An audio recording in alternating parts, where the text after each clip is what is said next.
Hi, I'm Cassie, and this is my July reading wrap-up.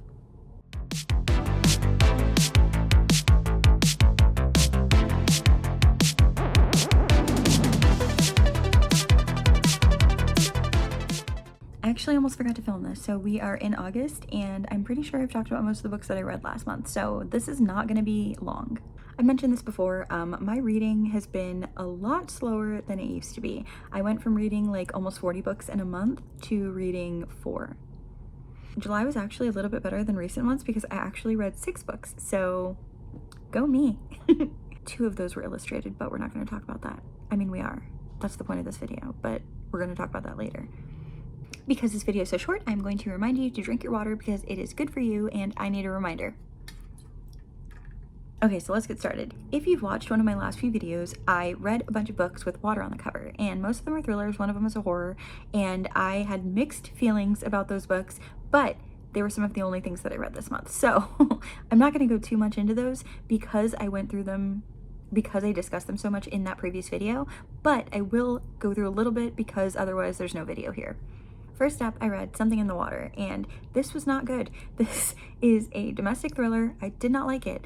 I actually ended up liking this one a little bit more by the end of this reading vlog that I was doing this for because there was another book here that I disliked even more, and that one made me appreciate this one a little bit more. So I will say I'm going to settle on maybe a 2.5 to a 3-star rating for this one.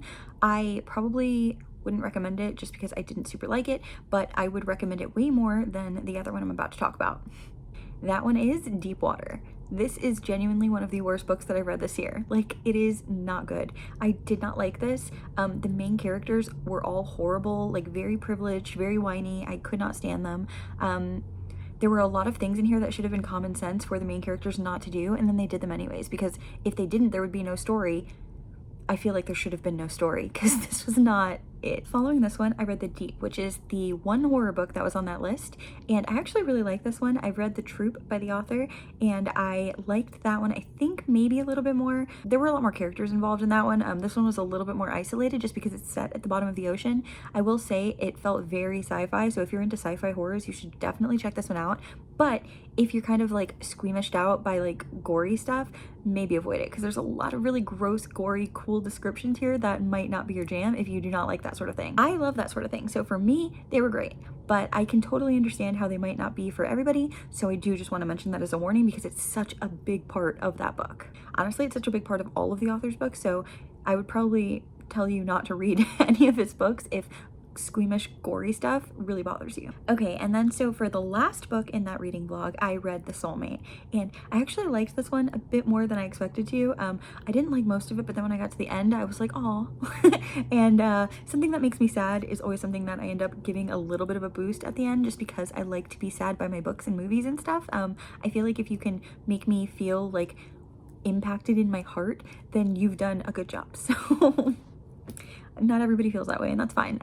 I actually saw quite a few reviews where people did not like this one, so I'm probably in the minority here, but it's good and I would recommend it. Again, I know I'm not really talking about what these books are about, but that's because I did it so much in my other vlog. Other than The Deep, all of these are kind of like along the vein of like a domestic thriller. They're not necessarily all set in like a home, but the focus of like marriage and like a husband and a wife are very important to the story. So I will also admit that those kinds of stories don't usually do it for me. There's just something so boring to me about like a cookie cutter clean family and then the wife is just like, oh no, my husband's actually a murderer? Like, girl, come on. Like, look, I know there's situations where that happens and I'm not like victim blaming or saying anything about that. I'm just saying for a story, like in these stories, it really feels like there has to be such a huge suspension of disbelief. Like, I've got to ignore like huge glaring red flags in order to be on board with the main character, and if that's the case, then I don't want to rereading it. That sounded a little bit harsh and I really didn't mean it to. I would definitely recommend looking into these books, and if they sound good to you, read them. Don't listen to me hating them. Like, I mean, listen to it because I want you to be here, but if you think you wanted to read something and then I didn't like it, don't let that dissuade you from reading it. Like, definitely try it for yourself. There are a lot of times I watch people's videos and they're like, wow, I hated this, this was garbage, and then I read it and I loved it. Case in point, again, The Soulmate. People did not like that one, but I did, so books are subjective. Just read it and see what you like. Okay, so we're to the last two. These are both illustrated and I really liked both of these. So The first one is Donuts and Doom, and I had never heard about this one, but it was recommended to me on like the Comixology, like, I don't know, Unlimited or whatever, like the thing on Kindle or the thing on Amazon for your Kindle where you get like a free book. They had a bunch of comic books, so I got a bunch of comic books for free. I will talk about this later, but because I'm talking about these, I just will explain that the reason I've been reading so many comics lately is because I'm actually working on my own comic, and it's called Ice Cream You Scream, and it's about two girls who work in an ice cream shop in a little town that has a population of monsters. So think of like Halloween Town, like that movie, and like that town, if it had an ice cream shop and the two employees there, a vampire and a witch, were the main characters. It's been really fun to work on. I have been having so much fun. I've been sharing it with my Patreons, like so far, like all of the sketch art and stuff like that and the characters. So if you are interested in an early look, definitely check that out. But I will be making the episodes public, so that, you know, people can view them. They will just be earlier on my Patreon. And you'll also get to see like behind the scenes stuff. So if that interests you. I did not mean to turn this into a plug, so I'm gonna get back to the books. All that to say, Donuts and Doom was actually research, and it turned out that I loved it so much. It was so cute. I really love when books are illustrated but have kind of like a minimal color tone, which I think is interesting for me because I like things obviously like that are so, I don't know, I look like a bird. Sorry. Moving on. I like color, so for me to like a book that's black and white or you know, like two basic colors and then just like one other color as the focal color, am I explaining that right? I'm sure there's a word for this sort of design choice, but I don't know it. I don't have schooling. What do you expect from me? I am self-taught. Yeah, this one had a lot of like pink in it, which I do love. Like pink is my favorite. Don't tell the other colors because they will get jealous, but pink is my favorite. This is also cute because it's very inclusive. The two main characters are both girls, and it's kind of like an enemies to lovers thing because they meet and they don't like each other, and then they kind of like get to know each other more as the story goes, and it's just super cute. The conflict isn't really a huge conflict in my opinion. They could have done more, I think, with that, but overall it's very cute. I loved this. It was so sweet. I don't know if there are gonna be more, but I would pick them up if there were. And then the last thing I read in July was Sheets, and this is actually a reread because I got an early digital copy of this like when it very first came out, and by now actually it already has a volume 2, so it's been a while. I think they're working on a number 3, I'm not sure, but this is very good. It's about a girl who lives in a town and she like runs her family's laundromat, and she also goes to school and stuff, so she's like really struggling to like balance all these different things.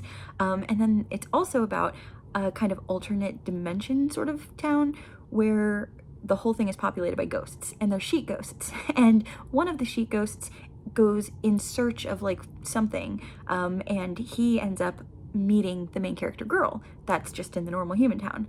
So there's actually a lot of stuff in here that I think are like more serious topics that could be introduced to a younger audience in this, and I really like that about it because it's got like some more serious themes. Obviously the ghosts are dead, so and then the boy is young, the main character boy ghost, so there are some serious themes there, but overall this was just so cute. I love the art in this. Like it's very like, it's got these pastel sort of colorful vibes. It kind of reminds me of like the coloring in Steven Universe a little bit, which I love. So that art style is like so pretty to me and I'm obsessed with it. So I would definitely recommend this one. I also got this one on like that free comic Kindle thing or whatever it is, but I also have the second one from that, so I'm very excited to read that. I'm probably going to be doing it soon.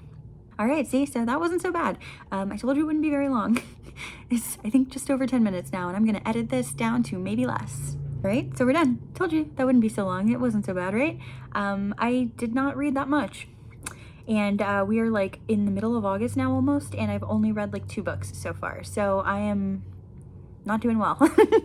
No, I mean, that's fine. Sometimes stuff happens, life happens, and sometimes it's hard to focus on reading, and that's okay.